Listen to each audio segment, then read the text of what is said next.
I'm gonna be honest. A lot of y'all don't like me on this channel. It's because I don't really sugarcoat a lot of things, and that's fine. You don't need to like me. You might think that I'm too negative, but this channel is about preparing you to come to Africa, any African country of your choice. Now, I'm in Uganda and I'm not in Ghana, I'm not in Tanzania or in Kenya, but there are certain things that are gonna apply no matter where you are. And I'm not trying to sell you a tour or sell you a dream. Hell, I don't even care about meeting you. I don't have any intention on hanging out with you or even being your friend, but I must tell you the truth. And the truth is, for women coming to Africa from the diaspora, whether you're Black British, Black Caribbean, or African American, if you're a single mom in Africa, it's going to be tough. And I don't recommend that you come, at least the majority of you. But there are certain exceptions. Let's talk about Dr. Hornet. Now, Dr. Hornet is a single mother from what I understand. She lived in Germany. She worked for the World Bank. I believe she worked for the African Union. Amongst a lot of accolades and accomplishments, she had a whole lot of accomplishments before coming to Africa. Now, this is not to say that you don't as a single lady or as a single mother, but she's connected. She already had a lot of business connections, a lot of pull, a lot of politics, knew a lot of Africans in London and Europe. So when she came to Rwanda and moved there, she had a lot of advantage, more advantage than me, definitely more advantages than you. And also, if you're a lady that is highly skilled, maybe you're a medical doctor, maybe you're a fund manager, something like that, and you're a single mom, maybe you're a CEO of a company in America, then that's different. But if you're a lady with less than $10,000 in your account and you have more than one child and you're gonna move to an African country, I really think it's not a good move for you. But don't take my words for it. Let's listen to Brother Dynas Tamir from the Search Over Who channel who talked about this. All right, sisters, especially if you are a single mother, you should not go to Africa as a single mother or even a single woman with no kids, with no male protection. They're gonna run all over you. And again, that's his perspective. He's been coming to Africa before me. Hell, he's the one that got me coming to Africa, so he's even better than me on many of these things. He's heard more horror stories than all of us, but I think that because I'm living here, I've seen more. Well, I've talked about this before on this channel, so I'm not saying anything new here. Let's play the clip. There's a lot of emotionalism in repatriating back to any African country of your choice. Most of our people, I think Ashley in Africa, for example, she's in now South Africa. Mm-hmm. I gave her a super chat the other day. Shout out to her, she's doing her thing. That's one success story, right? Yeah. How many people can be as resilient as her? That's the first thing. But secondarily, why were you a single mom in the United States? And we're gonna put it into context like he said. If you were a wife and the husband died, or you divorced, and you are very highly skilled. Like Dr. Hornet is a single mom, but Dr. Hornet worked at the World Bank. She worked for the African Union, and look at what she does. She's like the best African business coach in the world. I learned stuff from her podcast, and as you guys know, I'm pretty good, right? So Hornet is the goal. I would love to go to Rwanda and put her on the podcast. She's an awesome person. But if you're the person that doesn't have a lot of skill, if you're the person that doesn't know how to run the business and you don't have a community, Africa is different than America. There are a lot of institutions that help women to have kids. There's governmental systems, there's welfare, there's WIC or whatever, or, there's even in California, we have plenty of opportunities for women to have kids. They can give you $1,000 a month for rent. But now when you come to Africa, you're in America now. So nobody cares. You're a single mom. And in Africa, you need a lot of help. And any bad mistakes you make in America, you can make them there and recover. You can't make those mistakes here in Uganda and recover. You see, I'm a man, right? A single man with no kids. I came here 23 times. I don't even want to tell you how much money I invested in this country because it is an insane amount, all right? But then with all of that being said, it's still difficult for me, who has connections, who has a business, who has equipment, all of those things, it's difficult for me. Do you know I work every day out of the year? I think the last day I took off was when I was hanging out with Wood and Maya and Miss Trudy in Kenya, and that was January the 1st, 2023. Today is January 23rd. I have worked 382 days straight, overnights, every night. Is that something that you want to do? And think about this. I'm a single person that works like this. Think about it. If you have kids, ask yourself, are you being selfish? And let me challenge you here. I'm not trying to be mean. I know we all have dreams. And yes, in America, as a single mom, there are more resources for you.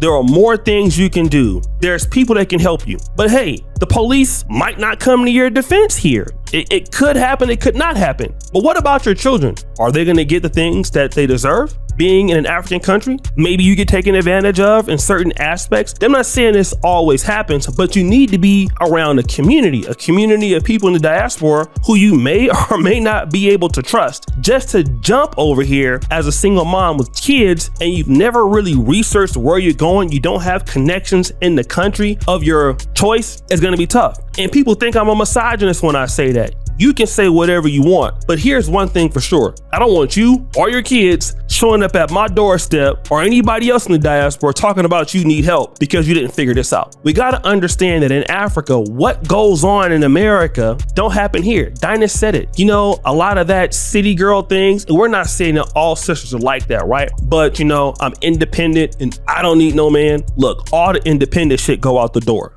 Again, you should not go to Africa without any male protection. I said this a few years back. Now imagine relocating to a whole different country. And on top of that, a whole different country with children, with small children, with no male protection. They're gonna eat you alive. It's gonna be tough. And you're coming over there with your kids with no man? Nah, it's not just about you, it's about those kids. And they have to adjust to living on a whole different continent. And you might be offended when I say this. You're going to be looked at as a certain type of way. You being a foreigner coming as a single mother, they're going to look at you a certain type of way. And you're not going to get that respect, especially if you're single. But if you have a man, specifically a local man that's there with you, there's a certain level of respect that you'll get because they'll have to deal with the man versus dealing with you as a woman, especially in a patriarchal society, because Africa operates and runs on patriarchy. All that, I'm a strong sister, black woman, strong. Yeah, that's not gonna necessarily fly over there or work over there. Now, you can do that all you want to in America. You can get away with that all you want to in America, but over there, I'm a strong black woman, single mother. It's not gonna fly. I need people, right? If I was living in America and let's say I moved to Texas, well, Texas has a different culture than where I'm from, which is California. There are different grocery stores. Some of them are different. There are different coffee shops. There are certain things that make California what it is, especially Northern California. But if I were to go to Texas, I would still be a Bank of America customer. I would still see Walmart. I would still probably see Foot Locker. There are certain things that I would know how to get around. There's still, probably going to be certain things I'm familiar with. Verizon Wireless, right? I can still do what I gotta do. My credit cards will still work, so on and so forth. But what if you come to Uganda? Well, there is no Walmart. There is no Nike store. Some of the things you're used to doing is gonna be a lot different. The culture is different. How people do business is different. There are 24-hour gyms in Texas and California and New York City. I dare you to go outside and walk down the street at 11 o'clock at night, all right? You may or may not like your experience, depending on where you live. Things close quickly here. They close fast. You might even go to the bank and, it's 5 o'clock and it's 4:50 and the guy's closing right then. And you're like, wait, it's 4:50. The guy's like, no, I gotta go. Let me talk to your manager. That's not gonna help because he wanna leave too. So you need to understand these things and the problems that you might face as a single mom. If you're a single mom, you're gonna come to Africa, here's some things I would recommend that you do. Number one, establish better skills for yourself. That means if you're a person that has low skills, you need to keep the income coming in. Maybe you find a skill as coding, you find a skill you can do wireless, something that can help you get money before you're coming over here. You're gonna need that. 2, you need to be tied into some level of expat community and to be able to afford to live in a nice place on the recommendation of others you build relationships with. 3, you're gonna have to establish how valuable you are very quickly if you wanna stay here. And that's for anybody. People don't know they need you. And when they do know they need you, they're gonna treat you a lot differently. Meaning that if you're a single person or any person in the diaspora, and I feel like dealing with you, there's no retribution. I could fuck you over if I want. But if you're a lady and you have some pull because of who who you do nice things for, you do good work for certain people, it could be government, private sector, well then, hey, I gotta respect you because of what you do. And you might want to establish that before moving here. Maybe you come and visit, you do some things for free for some people, you get recommended, people see you have good work, then you have those connections to lean on, then you move, instead of just doing the mistakes I see so many ladies doing. Just showing up to Tanzania or showing up to Ghana or just showing up to Uganda and not knowing shit. And then start having a whole bunch of problems and then you get upset. And the thing is, I've been here over 23 times over a period of 6 years, and I've been here now for 2 years straight. It takes that kind of work and investment to kind of figure things out. But that's what you need to do first. You need to put your time to use, understand how you're going to get around with your kids. What kind of curriculum do they need? And all of these things, what's safe? Where can you get a car?